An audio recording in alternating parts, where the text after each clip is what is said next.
Muito boa noite. Hoje no programa Ponto por Ponto vamos falar do setor empresarial do Estado, abordando a saúde financeira das empresas públicas. Em Cabo Verde existem mais de 30 empresas públicas com diferentes perfis financeiros e diferentes constrangimentos também. O nosso convidado é o secretário de Estado das Finanças, Alcindo Mota, a quem cumprimento. Boa noite. Muito boa noite, senhora jornalista.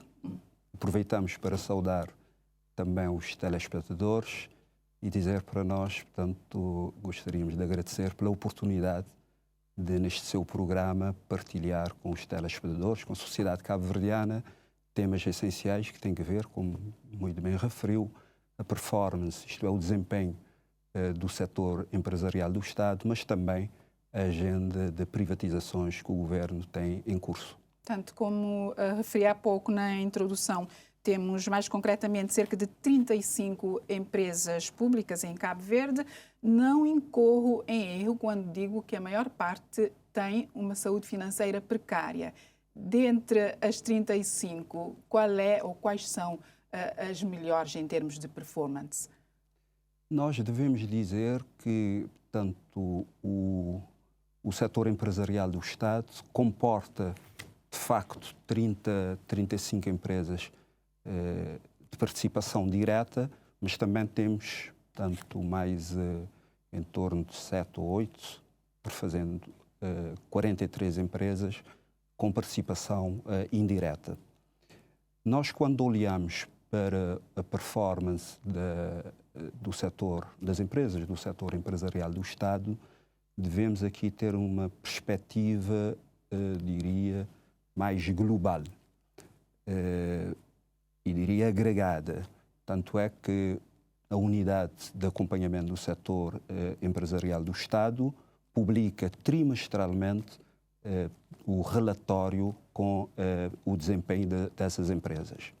Devemos dizer que o último relatório publicado, que é do terceiro trimestre de 2023, quando olhamos para a performance nesta perspectiva que eu lhe disse agregada, notamos que de facto há melhorias, diria, consistentes, atendendo que este acompanhamento é trimestral, quando comparamos quer com o período homólogo do ano anterior, isto é, estaremos aqui a referir ao terceiro trimestre de 2022, mas também quando olhamos para a performance do primeiro trimestre de 23 e o segundo também de 2023.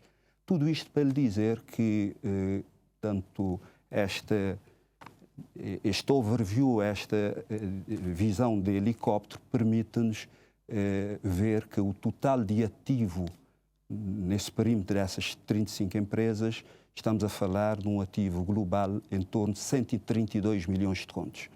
Em termos de passivo, estamos a falar de um total de passivo de 120 milhões de contos e em termos de situação líquida, que tem a ver com os capitais próprios, portanto, desde quem incorpora o capital social mais as reservas, estamos a falar em termos consolidados de todo este perímetro de empresas públicas, um total de capitais próprios, ou se quiser, de situação líquida, que é um indicador que permite ver a solidez tanto das empresas, dizia, estamos a falar em torno de 12 milhões de contos.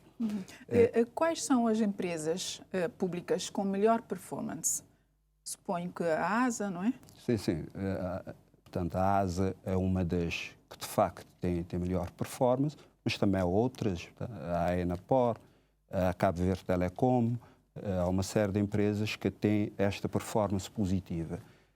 Dizia, porque a questão dos resultados líquidos é uma situação, diria, mais conjuntural. Pode, por exemplo, em 2020 e 2021, derivado da Covid-19, houve, diria, uma hecatombe na economia a nível mundial, mas obviamente também em Cabo Verde, e impactou a performance das empresas, todas, inclusive, obviamente, as públicas. E tudo isto, e a robustez, por isso é que estava a querer pôr tónica nesse tema da situação líquida dos capitais próprios, porque acaba por incorporar, os resultados líquidos acabam por incorporarem-se portanto, nos capitais próprios e permitem-nos aí, por esta via, ver a solidez das empresas. Eu lhe diria, e se os relatórios são publicados trimestralmente no site do Ministério das Finanças, e quando olhamos para esses indicadores, verificamos que, de facto, há uma melhoria, por exemplo, do volume de negócios, que quando comparamos o terceiro trimestre de 2000... Em que empresas registaram-se melhorias? Em várias empresas, aliás, como estamos a ver, portanto, esta fotografia de performance agregada ou consolidada das empresas, eu diria que em várias empresas, portanto, há melhorias consistentes nos últimos trimestres e contamos, gostaria também de partilhar esta parte, contamos neste ano, em termos consolidados, podemos ter resultados líquidos positivos do perímetro das empresas do setor empresarial do Estado. Portanto, mas dizia que a maior parte tem uma saúde financeira precária, das 6 maiores, ASA, Eletra, Inaporte, ACV, IFH e Emprofac, suponho que a TACV e a Eletra suscitam mais preocupação. Tendo em conta os relatórios que estive a lançar um olhar sem aprofundar. Sim, de facto, o setor elétrico, mas também, portanto, o setor dos transportes aéreos são, diria, e essas duas empresas em concreto que aqui referiu, são as que demandam, diria, mais cuidado e um acompanhamento, diria, mais fino por causa da situação líquida. Tem, de facto, capitais próprios negativos, mas devemos, eu diria, ter essa perspectiva positiva porque desempenha um papel, diria, estruturante naquilo que é a economia nacional. Estamos a falar da conectividade do país com o mundo, mas também estamos a falar de um setor que é estratégico e que tem a ver com o serviço de eletricidade e água que é prestado, neste caso, pela Eletra. Portanto, a pandemia terminou, mas a TACV ainda não conseguiu reerguer-se como il faut, portanto está a dar passos, mas ainda não está no ponto desejado, longe disso.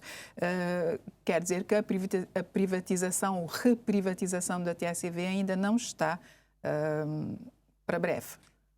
Nós, com relação ao programa de privatizações, mas também estamos a falar de alienação parcial de capital de concessões ou parcerias público ou privadas, fizemos aprovar em novembro de 2022 um pacote de 9 empresas passíveis desses processos. A TACV consta, diria, desta lista de empresas passíveis de privatização. Neste momento, o que é importante referir, estamos numa fase, diria, de consolidação daquilo que é, portanto, a operação internacional.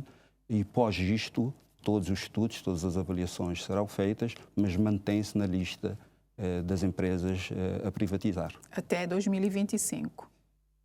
Em relação ao TACV, nós, neste momento, não conseguimos, portanto, avançar com uma data em concreto, tanto é que os processos de privatização têm, à luz do quadro de privatizações, que é um diploma de 1992, foi revisto e atualizado em 1997, mas continua, diria, a dar respaldo a todos os processos de privatização ou de concessões ou de alienação parcial de capital. Dizia-lhe, atendendo que neste momento a empresa está numa fase de consolidação e está centrada e focada na consolidação da operação internacional, neste momento não conseguimos, diria, dar uma perspectiva temporal de quando é que o processo possa iniciar. Mas há um timing para a consolidação da operação internacional da TACV? Esses processos, primeiro, têm que se consolidar. Neste momento, está-se focado na consolidação da operação internacional. Só após isto é que teremos de definir a estratégia ter-se-á que fazer todos os estudos. É mandatório, à luz do quadro legal que eu lhe referi, que haja uma avaliação de ativos e de negócios, e esta avaliação de ativos e de negócios dará pistas para que o Governo se posicione relativamente a um melhor timing para o fazer. Portanto, e a TACV acaba de reentrar no mercado nacional, ligações aéreas interilhas. Como é que fica esta parte do negócio? Neste momento, a entrada dos TACV, portanto, é um processo transitório em que a operação doméstica, aproveitando, diria, toda a estrutura que a TACV tem, todo o know-how que tem no setor, mas a perspectiva, como foi até comunicada pelo Sr. Primeiro-Ministro, é termos uma empresa autónoma a cuidar do segmento doméstico de conectividade aérea interilhas. Portanto, tanto a TACV como a Eletra têm requerido constantemente avalos do Estado para fazer face a problemas de tesouraria, fazer face para implementar investimentos. Especialistas têm criticado a exposição da Banca Nacional às empresas públicas, portanto, os avalos do Estado às empresas públicas, expondo a banca, o que, no entender dos especialistas, pode criar instabilidade financeira no país. Não, devemos desmistificar essa questão. Primeiro, o aval, quando é emitido, há toda uma avaliação técnica a suportar a decisão do Governo no sentido de emitir ou não aval. Tanto é que há pedidos de emissão de garantia pública, portanto, de avales, e que, pelas razões técnicas, não são satisfeitas. Primeiro, gostaríamos, portanto, de pontuar este aspecto. O aval em si não constitui dívida. Neste momento, o estoque de avales emitidos às empresas públicas, estamos a falar de 22 milhões de contos até setembro de 2023, que representa cerca de 19% do total do passivo que eu aqui lhe referi, dos 120 milhões de contos, que é o espectro global ou o total de ativos de uma forma consolidada, agregada, das empresas participadas do Estado. Esses avales são emitidos por forma, por um lado, permitir que essas empresas tenham acesso à banca com custos de financiamento muito mais competitivos e, por outro lado, é permitir essencialmente que façam investimentos, mas também em determinadas circunstâncias como socorro a, diria, dificuldades pontuais de tesouraria. Mas gostaríamos, de facto, de pontuar que não há diria, risco extremo, como faço a expressão. Mas há. Assim, não, o risco potencial existe. Qualquer financiamento, qualquer empresa que vá à banca, a banca avalia, portanto, a capacidade da empresa ceder a crédito, depois são exigidas garantias, mas a banca, quando emite, aliás, dá um empréstimo, obviamente que isso encerra potencialmente algum risco de incumprimento. Mas eu diria que são riscos comportáveis e devidamente, diria, estudados e estão suportados em avaliações técnicas. Não... Os avales ou avais têm impacto no orçamento do Estado ou na saúde financeira do país ou não? Não, porque, como eu disse, o Estado, quando emite um aval, não está, diria, a aumentar o estoque de dívida pública, porque a dívida não é do Estado. Agora, o que há de facto... Mas em caso de incumprimento... Mas isso é que ia lhe dizer. Os níveis de incumprimento até este momento são níveis bastante... Aliás, neste momento não há incumprimentos de empresas com relação aos avales. De qualquer das formas, como medida cautelar, mesmo no Orçamento de Estado, há uma declaração de riscos orçamentais. E lá, tanto faz constar que uma percentagem dos avales podem, eventualmente, constituir risco efetivo, mas, continuo a dizer, os avales não são dívida, fazem parte do passivo contingente e não, diria, impactam e não temos experimentado, diria, situações em que o incumprimento demanda que o Estado, via Orçamento de Estado ou via outro instrumento, seja chamado para fazer face a esses incumprimentos. Portanto, a reprivatização da TSV ainda é uma incógnita. Em relação à Eletra, sei também que a Eletra está no pipeline até 2025. Já há um prazo? Com relação à Eletra, o que está desenhado e o que se está a fazer é o seguinte. Primeiro, portanto, há um processo que tem a ver com a reestruturação do setor elétrico. Este é um aspecto importante que gostaríamos de aqui pontuar. Por outro lado, haverá aqui toda uma transição com relação à governança do setor e depois dar-se-á a privatização, que eu vou lhe dizer, portanto, em que moldes pretende o Governo implementar. Essa reestruturação que eu lhe falei, que é o primeiro aspecto do setor elétrico, que contamos ver concluído ainda neste semestre, irá basicamente resultar no seguinte. Haverá a extinção da Eletra. Aliás, eu faria só um passo atrás para referir. Nós temos a Eletra S.A., Sociedade Anónima, e foi estruturado portanto, já há alguns anos a estruturação do setor em separação geográfica. Temos a Eletra Norte e a Eletra Sul. E a Eletra S.A. é a detentora de 100% do capital social dessas duas empresas. O que se pretende é a extinção da Eletra Norte e da Eletra Sul. Posteriormente, a Eletra S.A. irá constituir 3 novas empresas com base não na separação geográfica, mas sim tendo por pressuposto a separação na cadeia de valor, isto é, teremos uma empresa pública nacional, uma empresa nacional, teremos uma empresa nacional de produção de energia elétrica, já tem o nome, portanto, desde ao diploma que autorizou o Governo a constituir essas 3 empresas que estava a lhe dizer, que é, portanto, a EPEC, a Empresa de Produção de Eletricidade. Depois temos uma outra empresa, como eu disse, é uma separação, tendo por pressuposto segregação com base na cadeia de valor.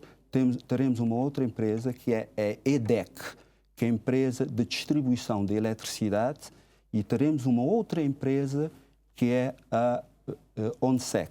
A ONSEC é a Operadora Nacional do Sistema Elétrico.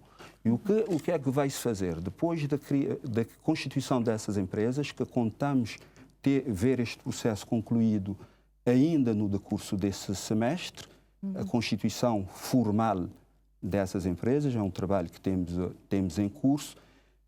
A ideia é em relação à parte de produção, a EPEC, e em relação à EDEC, que é a empresa de distribuição, perspectiva-se a alienação a um parceiro estratégico em até 75% do capital. 25% desse... Um único parceiro estratégico para... Não. Ou para cada uma dessas áreas, um parceiro estratégico? Para cada uma dessas áreas, um parceiro estratégico que eventualmente pode ser o mesmo operador, mas para cada uma...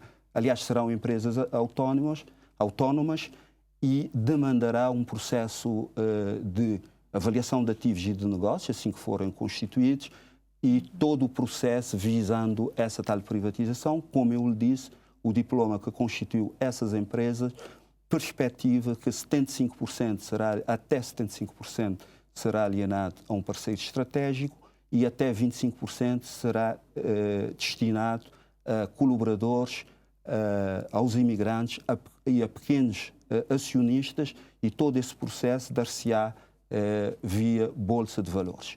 Em relação ao Operador Nacional de Sistema Elétrico, dir-lhe que será o coração do sistema elétrico, cuidará, por um lado, tudo aquilo que tem a ver com a rede de transportes. Estaremos a falar aqui da rede de alta tensão que conecta aqui a produção aqui no sul da cidade da Praia para o resto da Ilha de Santiago. Temos uma rede de alta tensão. esta empresa cuidará da rede de alta tensão, mas fundamentalmente cuidará do Centro Nacional de Despacho Elétrico, e o objetivo, de facto, de uma forma mais, diria, mais ampla, é garantirmos aqui a descarbonização do país.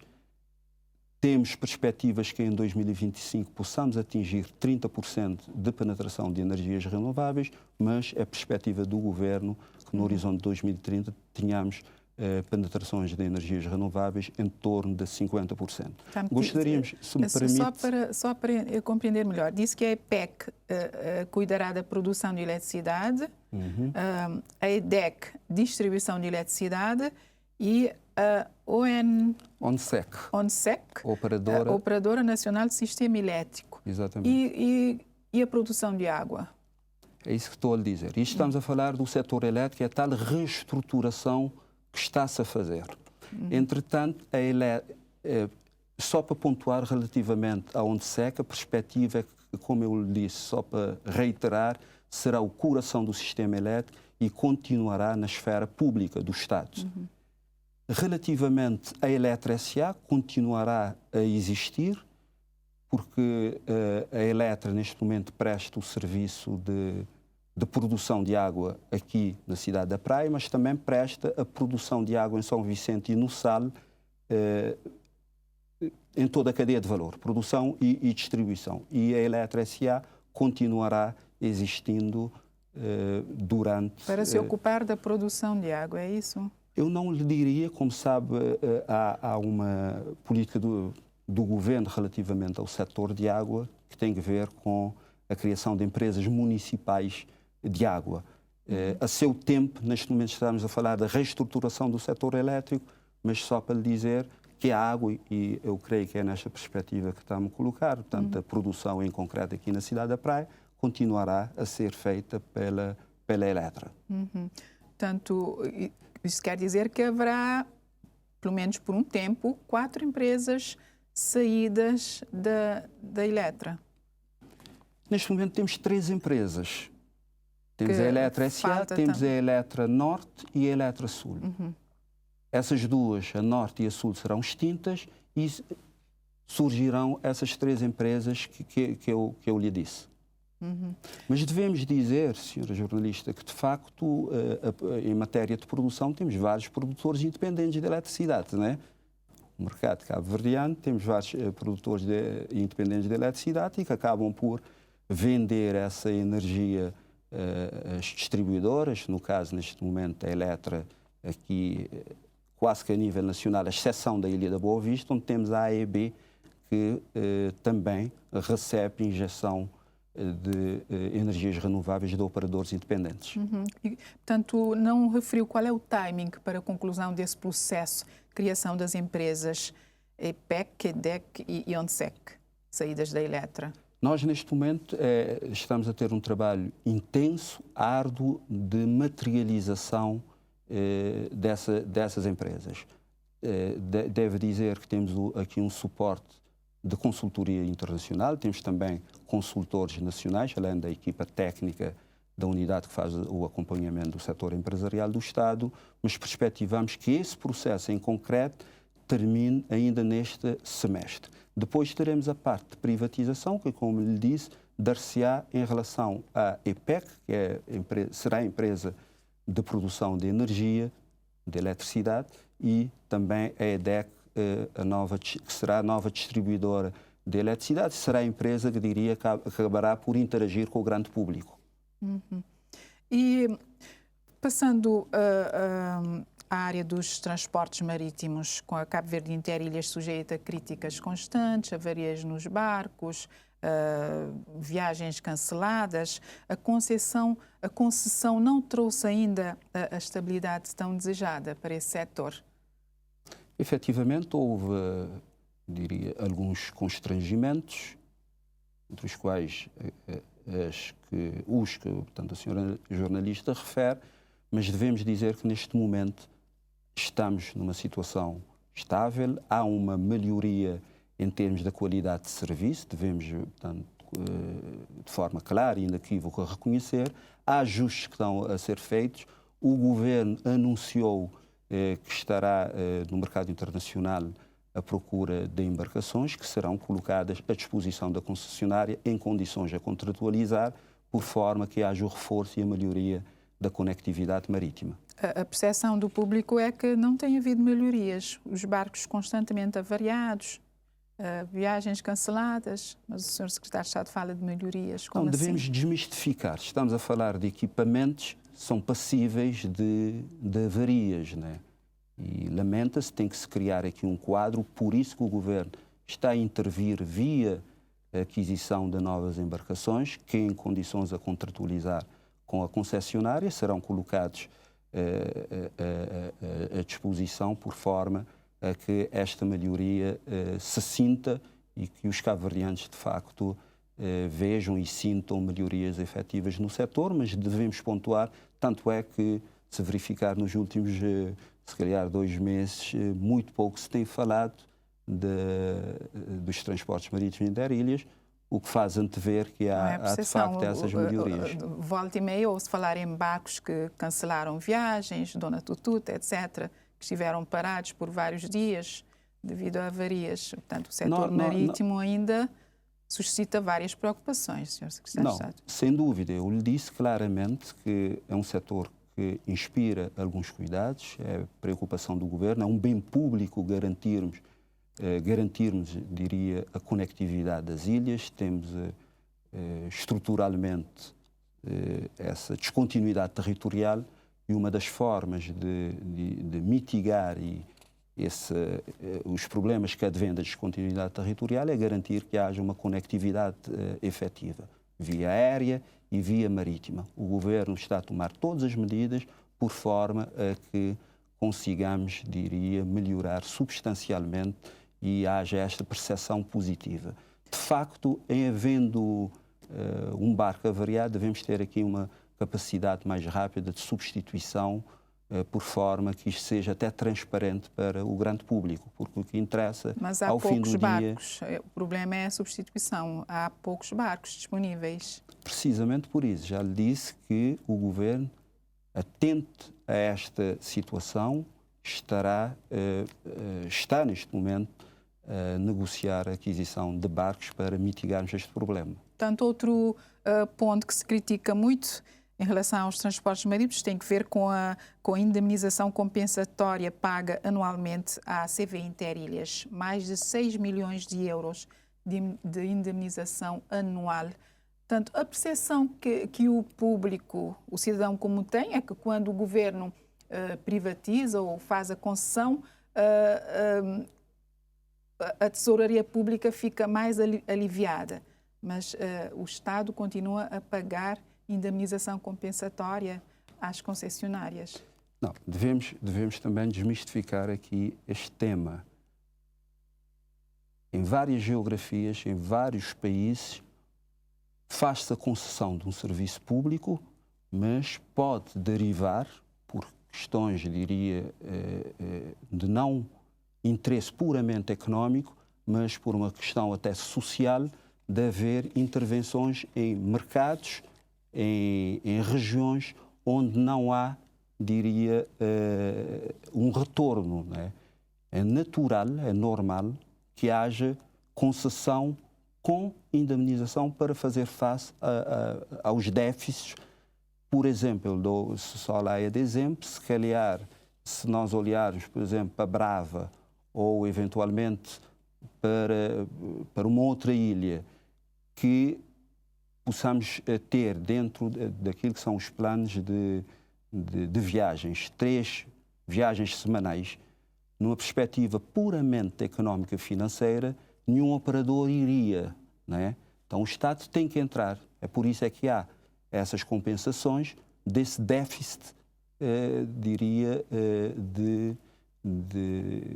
primeiro, de atratividade para conectar determinadas ilhas. O Estado terá de entrar para fazer esta compensação. Mas esse dinheiro não poderia permitir aos empresários nacionais da área sair do sufoco e prestar esse serviço também?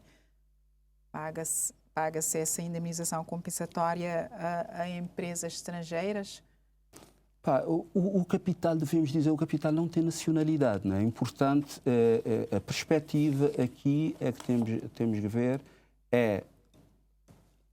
no início, nós possamos, é natural que tenhamos aqui, diria, alguns solavancos, mas acreditamos que no horizonte, que são até 20 anos de concessão, possamos, diria, alavancar a conectividade das ilhas e também, por isso é que fizemos um parceiro estratégico que nos aporta, por um lado, níveis de qualidade, de know-how, de experiência, para que possamos melhorar. Eu creio que esta avaliação devemos claramente referir que o contrato foi assinado mas em 2000. Já se passaram 3 anos. É isso que ia dizer. O contrato foi assinado em 2019, mas depois, infelizmente, tivemos o tal hecatombe, diria, para a economia, além das questões sanitárias, que são mais importantes, que têm a ver com a Covid-19. Isso acabou por impactar substancialmente aquilo que era a perspectiva de crescimento, de desenvolvimento do setor de conectividade entre as ilhas. Mas eu diria que o Governo está atento a essa questão, diria, eu o considero, e nós o consideramos como um bem básico, que é garantir a coesão territorial que passa pela conectividade de uma forma mais tranquila entre as ilhas. Portanto, Cabo Verde tem agora um representante permanente do Fundo Monetário Internacional a residir no país. Isso quererá significar a aceleração do dossiê das privatizações? Já se fala também na privatização da CB Handling e outras, Infarma, Emprofac, etc. A presença do representante permanente... Nós devemos dizer que é um orgulho para todos os cabo-verdianos termos aqui em Cabo Verde representantes de grandes parceiros de desenvolvimento. Portanto, temos a representação aqui do Banco Mundial, uma representação muito forte. Temos agora do FMI. Nós estaremos proximamente também do Banco Africano de Desenvolvimento e nada tem a ver com aquilo que a senhora jornalista aqui referiu do processo de privatizações. É um processo desenhado, pensado, tem a ver com materialização daquilo que é o programa de governação para esta legislatura, mas respondendo em concreto a sua questão com relação à Emprofac, depois da Eletra, teremos aqui a Emprofac também neste processo de privatização. Neste momento tínhamos feito já a avaliação de ativos e negócios da empresa. Entrou um novo operador grossista de distribuição de medicamentos. Vamos ter de revisitar, e a equipa técnica está a fazer isto neste momento. Quer dizer que a Emprofac já tem concorrência antes de ser privatizada. Sim, é por isso é que estou a dizer. Nós, neste momento, o que se está a fazer é revisitar a avaliação de ativos e negócios, atendendo à entrada do novo operador no mercado grossista. É um mercado aberto a este novo operador. Temos que revisitar, como eu disse, portanto, esses estudos. Por outro lado, a entrada também deste novo operador demanda que, de facto, se robusteça aquilo que é a regulação do setor farmacêutico. Também é uma avaliação que está a ser feita. Nós contamos que esse processo de término da reavaliação dos estudos de ativos e negócios e também este processo que tem a ver com o quadro regulatório do setor farmacêutico seja concluído ainda neste semestre e, de seguida, em função dos cenários que forem apresentados, avançaremos com a privatização. Mas ter concorrência é um fator positivo para a área farmacêutica. Obviamente. Nós devemos dizer que a concorrência, se formos para outros mercados, outras geografias, países desenvolvidos, de facto ancoram-se essencialmente na economia de base privada, que é o motor de desenvolvimento e de impulsionar o crescimento e desenvolvimento dos países. Temos a ambição que o país se torne desenvolvido.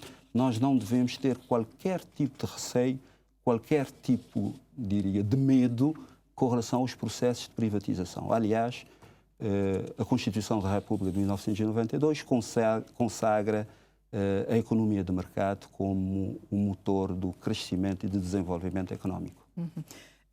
Esteve em São Vicente, regressou agora de São Vicente, onde procedeu ao lançamento da consulta pública para a subconcessão dos portos de Cabo Verde.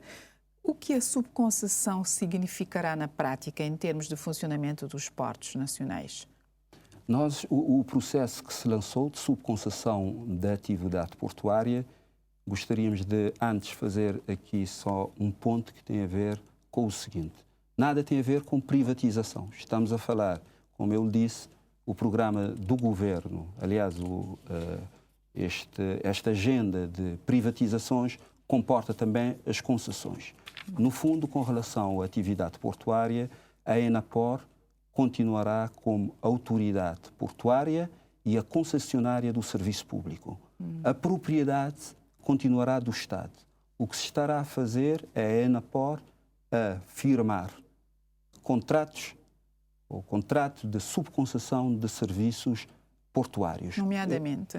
Nomeadamente, estamos aqui a falar da atracagem, do bunkering e vários outros serviços, como já tivemos oportunidade. Aliás, foi uma semana que o tema foi muito mediatizado, mas a ENAPOR continuará, diria, como a autoridade portuária, e o que se procura aqui é ter operadores com experiência, com know-how, com capacidade que nos permita alavancar substancialmente aquilo que é, tanto que se perspectiva até o horizonte 2030, de crescimento em vários indicadores. Por exemplo, eu diria que neste momento temos em torno de 86 mil turistas de cruzeiros, perspectivas no horizonte daqui a 6 anos, em 2030, que tenhamos 200 mil turistas, aliás, de cruzeiros.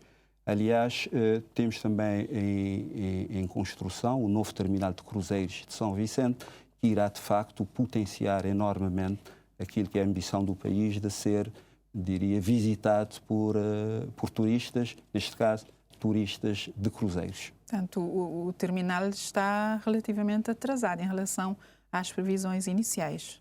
Sim, é natural, mas são questões diria, dinâmicas de obra, mas contamos que o processo conhece aí o desfecho ainda no decurso deste ano.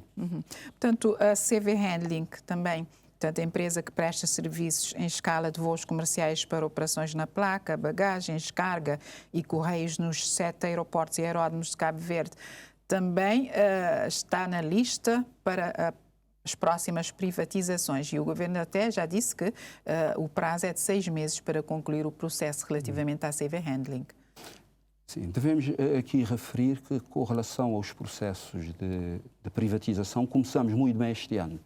Nós começamos em janeiro com o lançamento da oferta pública de venda de 27,44% das ações da Caixa Económica de Cabo Verde. Foi um processo ações que o Estado detinha na Caixa, é isso?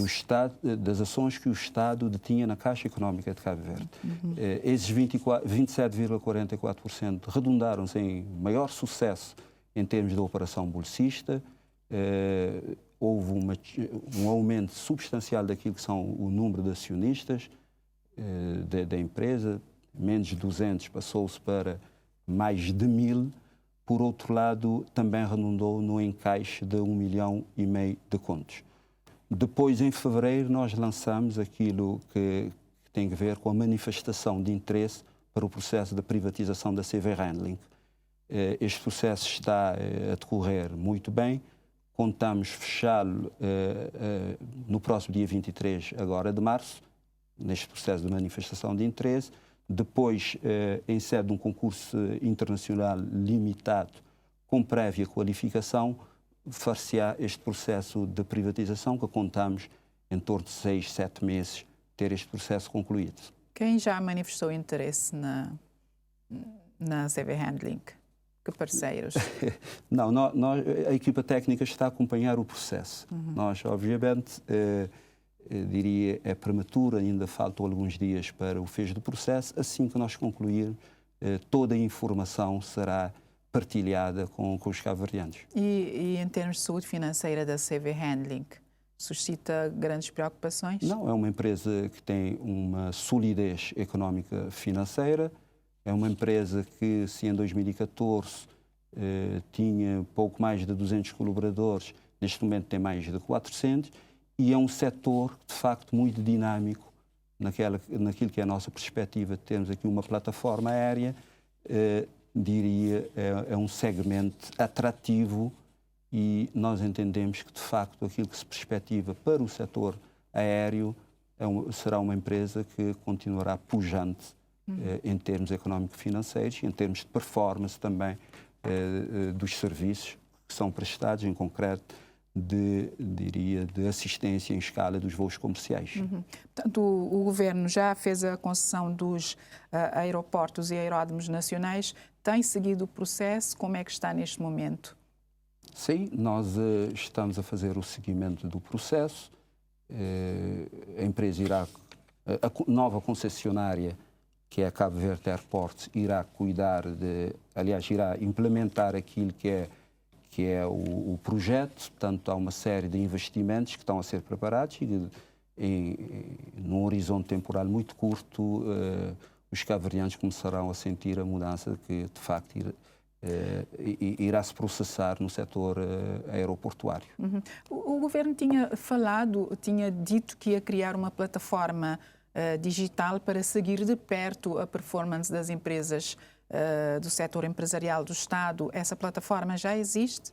Já, e está a funcionar muito bem. As informações que eu lhe dei agora, portanto, tem a ver com essa tal plataforma, é o SOI Manager, que de facto nos permite controlar tudo aquilo que é a performance económica, financeira e operacional das empresas do setor estatal. Nós gostaríamos também de dizer que estamos a trabalhar no sentido de termos aqui uma sociedade gestora de participações sociais, que será, portanto, o nome já é a par pública, e esta sociedade gestora de participações sociais terá por objeto gerir todas as participações no perímetro do Estado, todas as participações nas empresas públicas. Nas empresas públicas ou também podem não ser públicas, haver aqui uma participação minoritária do Estado. Mas esta sociedade gestora de participações sociais, o grande objetivo é que, de facto, faça um acompanhamento, diria, mais dedicado às empresas do setor empresarial do Estado, mas fundamentalmente, e é uma questão muito bem colocada, que tem a ver com a necessidade de, diria, robustecermos aquilo que são as competências do país em matéria de acompanhamento de grandes contratos. Os contratos de concessão são feitos a muito longo prazo, são parceiros que têm know-how, mas também têm forte capacidade financeira e é necessário que haja financeira e outras, dizia, é necessário que o Estado se robusteça nesse aspecto, de modo a dar resposta efetiva e que o interesse público seja sempre salvaguardado.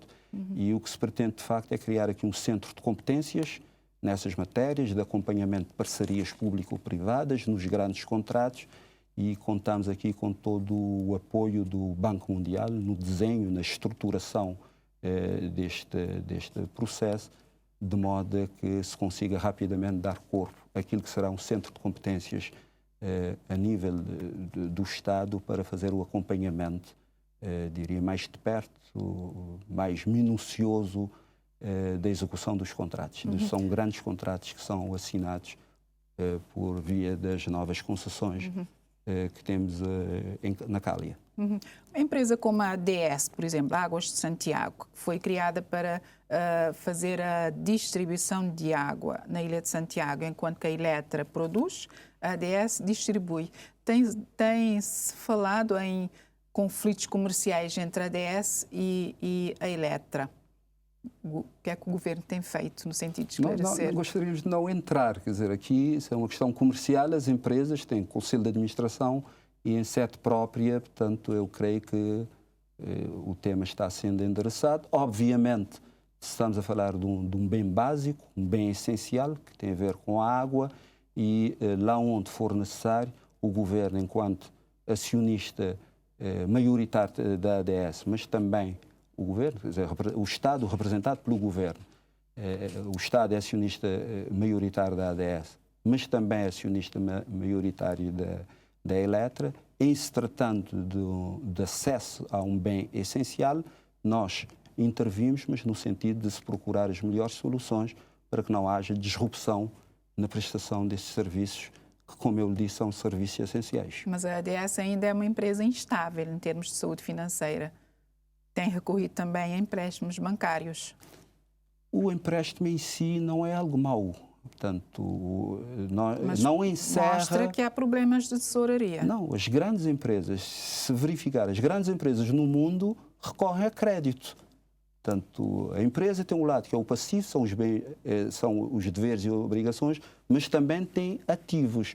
E são esses ativos que garantem o acesso ao mercado até para permitir aquilo que se diz na linguagem mais económica, que tem a ver com a alavancagem financeira, né? Aqui nós devemos, diria, desconstruir, portanto, esta narrativa de que uma empresa que vá à banca solicitar empréstimos esteja numa situação periclitante. Na maior parte das vezes, ou numa parte substancial, se quiser, é por forma a que tenha investimentos, consiga, diria, ampliar aquilo que é a sua capacidade de produção e de demanda de mercado. Falou que disse há instantes que em janeiro o governo fez a alienação das ações que tinha na Caixa Económica de Cabo Verde. Resta também alienar as ações na CV Telecom. Para quando? Sim, com relação à CV Telecom... Só para terminar. Com relação à CV Telecom, são 40% que estatutariamente é um bloco indivisível de ações e que deve estar na posse de um parceiro estratégico na área das telecomunicações. O que se fez há uns anos atrás para resolver um conflito, diria que estava no Tribunal Arbitral, encontrou-se essa solução pública em que a ASA adquiriu 20% e o INPS adquiriu mais 20%. Esses 40%, a nossa perspectiva, já temos em curso os trabalhos visando a abordagem do tema. Contamos em janeiro possamos lançar, portanto, o concurso público em janeiro de 2025 e que o processo esteja fechado até abril de 2025. E quanto às ações na ASA também? É esta a perspectiva do Governo. O Governo ainda tem ações na ASA? Não, a ASA é uma empresa pública. A ASA é uma empresa pública. Portanto, a ASA, neste momento, tem como objeto social, cuida da gestão da navegação aérea. No fundo, que tem a ver com a fibra oceânica do SAT. O que se passou é a concessão das atividades... Para quando a alienação das ações na ASA? Não, a ASA, como eu lhe disse, portanto, já fez parte, diria, deste processo, que perdeu-se, se quiser, a concessão da gestão dos serviços aeroportuários, que passou a CV Aeroportos, mas continuou a operar e tem como, diria, objeto social a gestão da navegação aérea, a navegação da fibra oceânica do sal. Quanto a Cabo Nave, Sr. Secretário de Estado, tem sofrido muitos constrangimentos ao longo dos anos. Qual é o plano? A Cabo Nave também faz parte do pipeline de empresas a privatizar. Neste momento, nós temos uma consultoria... Mas é apetecível, assim como está? É isso que estou a dizer. Neste momento, temos em curso uma consultoria financiada pelo Banco Mundial que irá, diria, permitir a estruturação do plano de negócios alinhado com o plano estratégico de desenvolvimento sustentável.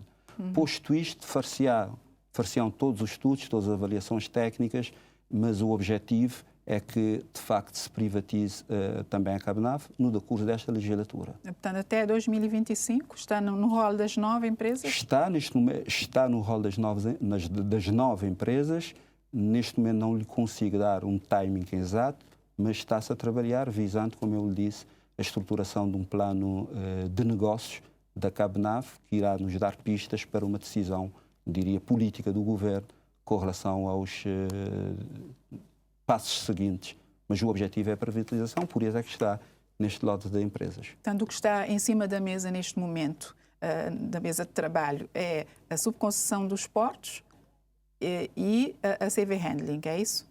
Neste momento, como eu disse, começamos o ano e começamos bem. Fechamos já a Caixa Económica de Cabo Verde, a CV Handling até 23 de março. Vamos ter aquilo que é a manifestação de interesse por parte de potenciais operadores. Vamos, portanto, avançar no período de um mês. Vamos ter, diria, a auscultação ao mercado com relação à subconcessão dos serviços portuários. De seguida, teremos a Eletra no figurino que eu aqui lhe referi, a perspectiva até meados deste ano. A mesma coisa em relação à Improfac. A Cabo Verde Telecom até abril de 2025 é a nossa perspectiva que tenha um novo parceiro estratégico com relação aos 40% das ações. E a Cabenaf, nós estamos a trabalhar no sentido de, com o plano de negócio e a estruturação das demais peças que a lei prevê e que também a consultoria vai nos recomendar para que haja aqui uma decisão política com relação à matéria da Cabenaf. Sr. Secretário de Estado, só nos resta agradecer. Este tema é muito complexo, não se esgota numa única edição. A questão da saúde financeira das empresas, do setor empresarial do Estado. Portanto, por hoje só nos resta agradecer e ter estado aqui no programa. Nós é que agradecemos, muito obrigado e estamos sempre disponíveis para colaborar com a Televisão Nacional. Obrigado. Obrigada também ao estimado telespectador por ter acompanhado a conversa com o Secretário de Estado das Finanças, Alcindo Mota, sobre a saúde financeira das empresas públicas, portanto, setor empresarial do Estado. Muito boa noite.